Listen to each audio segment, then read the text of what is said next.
Ya, shalom Bapak Ibu Saudara sekalian. Sungguh satu kehormatan, sungguh satu sukacita saya bisa ikut dalam rangkaian acara GBI Bethel Kelapa Gading Thanks God It's Monday. Saya dipercayakan untuk membawa sebuah sharing. Nama saya Aditya Suryaditan. Saya sementara berdomisili di Jerman bersama keluarga, tapi saya percaya Tuhan kita baik di Jerman maupun di Indonesia tetap sama. Puji Tuhan. Tema yang diberikan kepada saya pada kesempatan kali ini adalah melangkah dengan firman. Suatu tema yang sederhana namun adalah tema yang luar biasa. Waktu saya diberikan tema ini, saya ingat pada tentang satu lagu yang saya sudah belajar semenjak kecil, bahkan mungkin sebagian kita tahu mengenai lagu ini. Firman-Mu pelita bagi kakiku, terang bagi jalanku. Sungguh satu lagu yang sederhana, namun itu sudah mengatakan semuanya. Firman itu adalah pelita bagi kita, bagi kaki kita, dan itu adalah terang bagi jalan kita. Kita bayangkan kalau kita sedang berjalan di sebuah tempat yang gelap. Bagaimana caranya kita tahu kemana kita melangkah kalau kita tidak melihat sebuah cahaya sedikit pun? Tapi waktu firman itu ada dalam jadi pelita buat kaki kita, maka kita tahu kemana kita harus melangkah. Melangkah dengan firman itu kadang-kadang tidaklah mudah. Melangkah dengan firman perlu yang namanya iman.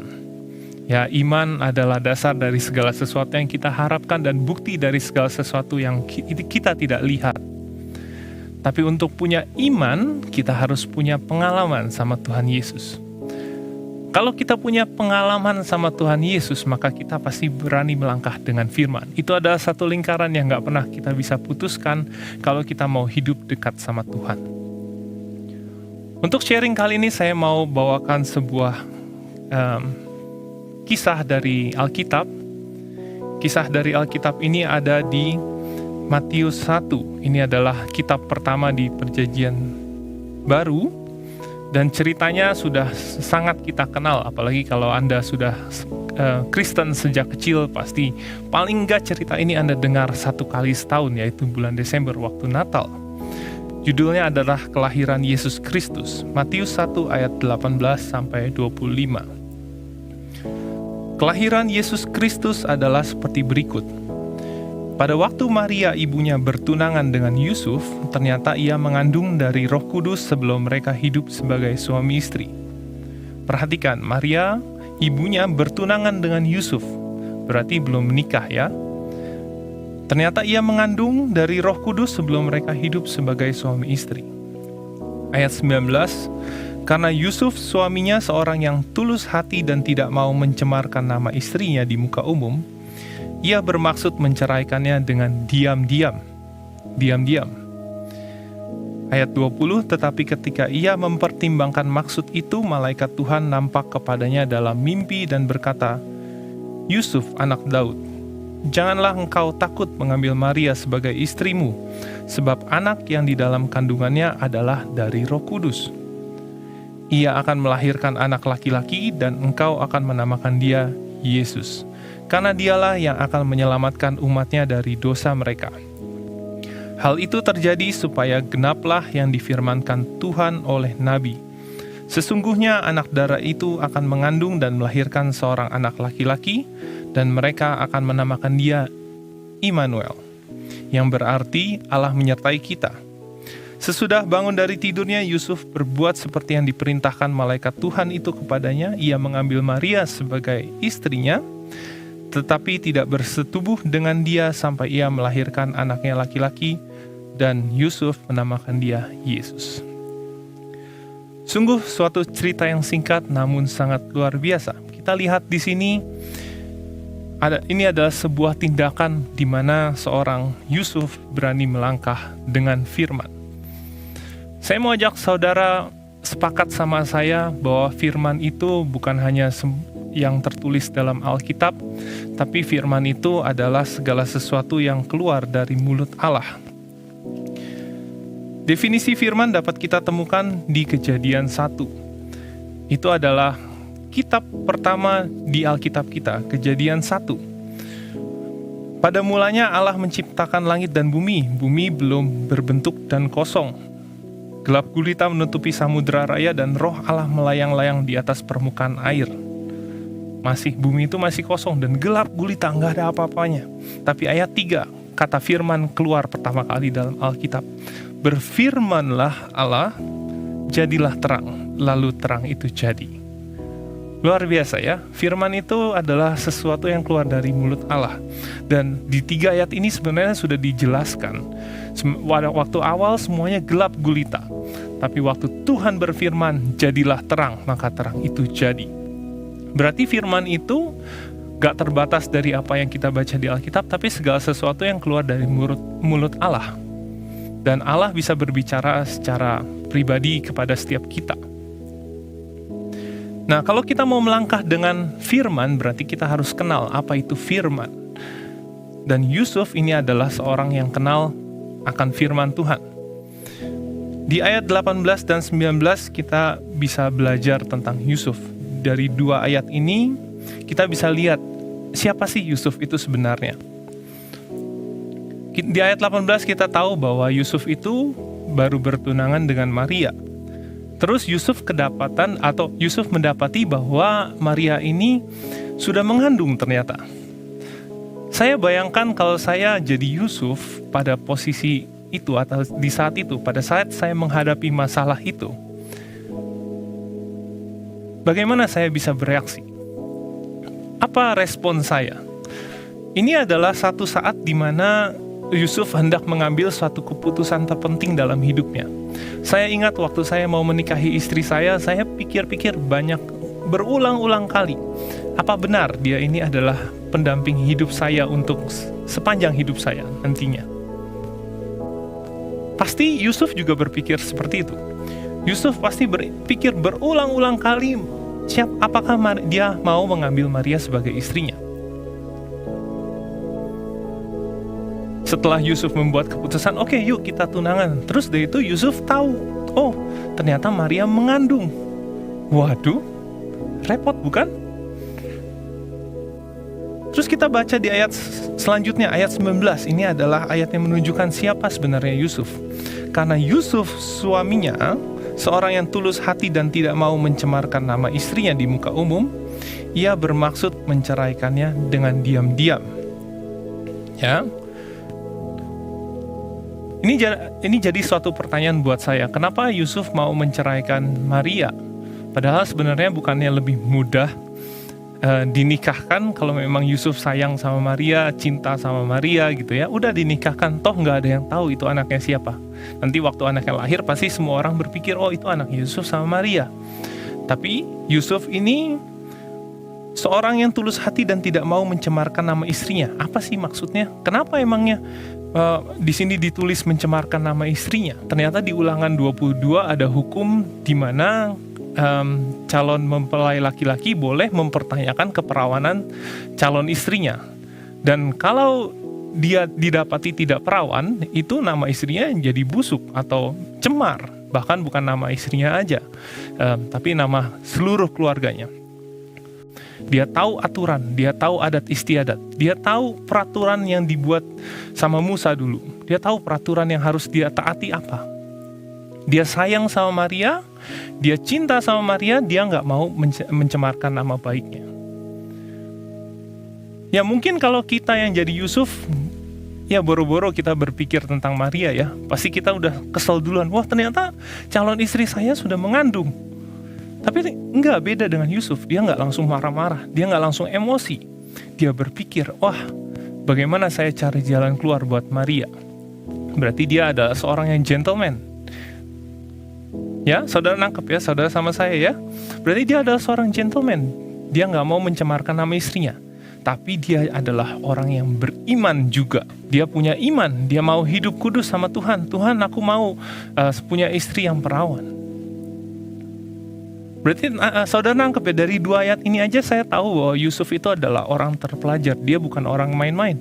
Dia tahu aturan.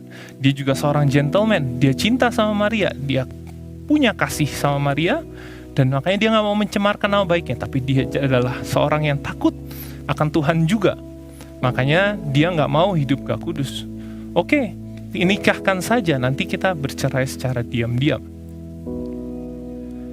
Tapi di ayat selanjutnya kalau kita baca, tetapi ketika ia mempertimbangkan maksud itu, malaikat Tuhan nampak kepadanya dalam mimpi dan berkata, Yusuf anak Daud, janganlah engkau takut mengambil Maria sebagai istrimu, sebab anak yang di dalam kandungannya adalah dari Roh Kudus. Jadi setelah si Yusuf ini mempertimbangkan matang-matang, oke, ini adalah keputusan yang saya mau ambil, ternyata malaikat Tuhan datang melalui mimpi dan berkata, Oke, itu adalah anak yang dari Roh Kudus, jangan takut, ambil Maria sebagai istrimu. Dan saya percaya sekali lagi ini adalah bukan pertama kalinya Yusuf punya pengalaman dengar suara Tuhan. Karena kalau ini pertama kalinya, ya nggak mungkin dia lagi di posisi dia mengambil keputusan yang terbesar dalam hidupnya. Paling nggak salah satu keputusan terbesar dalam hidupnya. Ini bukan keputusan yang gampang, saudara-saudara yang menikah pasti sudah tahu. Ini keputusan yang sungguh luar biasa bagi setiap pria. Oke, mau ambil dia nggak sebagai istri? Dan kalau kita terus dia bergumul dengan masalah ini tanpa mengandalkan Tuhan, pasti kita nggak bisa dengar suara Tuhan. Tapi Yusuf beda. Dia mempertimbangkan ini, dia juga tenang orangnya, dia dengar suara Tuhan. Makanya waktu dia diberitakan dalam mimpi untuk mengambil Maria sebagai istri, dia tahu, ini suaranya Tuhan. Saya ingat satu pengalaman, saya punya seorang putri, dan tahun ini saya kebetulan baru punya seorang putra. Jadi kami punya seorang putri dan putra. Tapi saya ingat waktu putri saya Kara berumur 2 tahun, saya ingat sekali dia sudah bisa jalan, bahkan sudah bisa berjalan cepat, bahkan berlari. Saya minta dia, ayo Kara, lompat dari kasur, nanti papi tangkap. Pertama kali Kara nggak berani. Oke, saya ajarin. Saya tenteng badannya ya, saya pegangin, saya ajak jalan di kasur. Udah gitu waktu di pinggir kasur, saya angkat dia ke pelukan saya. Oke, saya lakukan itu beberapa kali. Kedua kali, ketiga kali. Mulai pelan-pelan saya lepas. Saya tuntun tangannya, terus saya gendong ke pelukan saya. Lama-lama dia berani jalan sendiri, dan waktu di pinggir kasur, ya tentu saja dia belum berani melompat. Dia mau pastikan, ini papanya pasti tangkep nggak ya? Dia mulai nempel ke badan saya, terus saya angkat. Setelah berkali-kali, akhirnya Kara bukan hanya jalan, tapi dia berani berlari, dia lari di kasur, terus dia lompat ke saya. Saya tangkap. Karena dia masih berumur 2 tahun ya, sangat enteng. Dan saya berani bilang, oke Kara, lari, papi pasti tangkap. Saya berani bilang begitu karena dia anak umur 2 tahun. Mungkin 10 tahun lagi saya nggak berani bilang begitu, karena nanti dia sudah lebih berat, dan saya belum tentu bisa tangkap dia semudah waktu dia masih umur 2 tahun. Tapi di sini aja kita lihat, Tuhan tuh kasih contoh gak jauh-jauh dari pengalaman hidup kita sehari-hari, dari kehidupan saya sama anak. Kita bisa lihat anak kecil aja gak mudah percaya. Dia perlu pengalaman sama papanya. Dia perlu pengalaman, dia perlu keyakinan, papa saya pasti tangkap saya. Gak langsung saat itu juga dia percaya. Dia perlu bukti, dia perlu pengalaman. Setelah dia punya pengalaman, dia percaya papanya pasti tangkap, dia punya iman. Makanya setelah orang punya iman, orang berani melangkah dengan firman. Sama seperti Yusuf juga pasti bukan pertama kalinya ini dengar suara Allah. Ini keputusan yang besar dalam hidup dia. Ya? Dan waktu kita ambil keputusan besar dalam hidup kita, waktu Kara mau melompat, bukan hanya berjalan, waktu dia mau melompat. Waktu kita mau melompat, mau ambil suatu keputusan, lompatan dalam hidup kita, kita harus yakin kalau misalnya nanti Tuhan kita pasti bersama kita. Kita harus yakin Bapa kita di surga pasti tangkap kita. Makanya saya berani yakin waktu Yusuf dengar suara malaikat, dia tahu itu adalah suara Tuhan. Sepakat ya sama saya? Dan saya belajar dari cerita singkat ini. Mungkin saudara baca selanjutnya, dan akhirnya Yusuf bangun dari tidurnya dan dia mengambil keputusan, dia mau melangkah dengan firman. Dia nikahkan Maria, dan alhasil Mereka jadi orang tuanya Yesus. Ini sungguh satu kebanggaan yang luar biasa. Mereka adalah satu-satunya orang tua yang dipercayakan boleh menjadi orang tuanya juru selamat kita.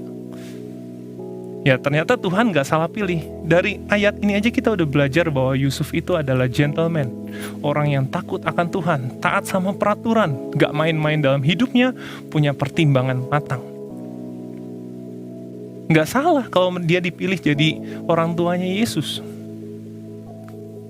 Sungguh satu hal yang luar biasa, karena dia melangkah dengan firman, karena dia akhirnya mengambil keputusan melangkah dengan firman, makanya firman Allah boleh digenapi. Tuhan Yesus boleh datang ke dunia melalui Yusuf dan Maria.